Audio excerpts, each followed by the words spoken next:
આજ તો મેલડી માના પાટોત્સવમાં જતા રસ્તામાં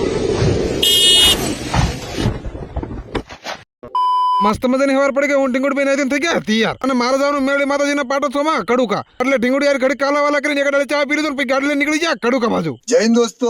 ધંધીનો કરો આજ છે આપણા હો દિવસમાં 10K ફોલોવર કરવાનો 20મો દિવસ. હા, પછી અમારા ગામની તળાવની પાડે રોલા સોલા કરીને આવી ગઈ સીધા વિશે લઈ લીધો બેન બાટુ એક મસ્ત મજાનો હાડલો ગાડી લેવાની ફટકી મારીને આવી ગઈ સીધા કડુકા મેલડી માના મંદિરે. હે પ્રભુ આવી છે મેલડી માતાજીના મંદિરે. મારા પ્રતિ બધા મિત્રો મળી લીધું ને. ક્યારે ભીખ મંગ્યા દિહાડી લગા જા. હવે એક બાજુ પરચા બધી નાની નાની બાકાજી કે બોલાવ મારે એકચ્યુઅલી ચા તો પીવો પડે ને. હાલો હવે હું સાનો કોટો ખડાઈ લઉં, તમે બધા ફોલો કરી વાળો. એટલે પણ તમે તો કોકના છોકરા ટાળશો. વાહ કે એક્ટિંગ કરો. હવે ફાઇનલી બધી પરચારી મસ્તી કરવાનો ટાઈમ પૂરો થઈ ગયો. હવે ટાઈમ છે માતાજીની પરસાદીનો. હવે એક બાજુ માવન કોટો ખડાવવાની તૈયારી ચાલુ, અમુક ખદડાવવાની તો પાછા વહેલા પરસાદી લેવા બે જાય. અરે તમારી જાતના સાલા ખદડાવ.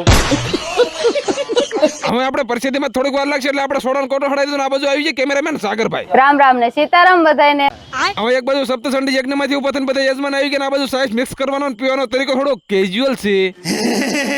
પછી જમવાનો પ્રોગ્રામ ડન થઈ ગયો ને આવું વરિયાળનું ટાઢું ટાઢું શરબત મળી જાય એટલે પરમ શાંતિ હો. અરે પાડા તારી જિંદગીમાં ધૂળ પડી ભલા માણસ. શરબતની મજા શરબતની જગ્યાએ તાપમાન ભલે 40 ડિગ્રી વટાવી ગયો પણ અમારા બધાને એકચ્યુઅલી ચા તો પીવો પડે ને.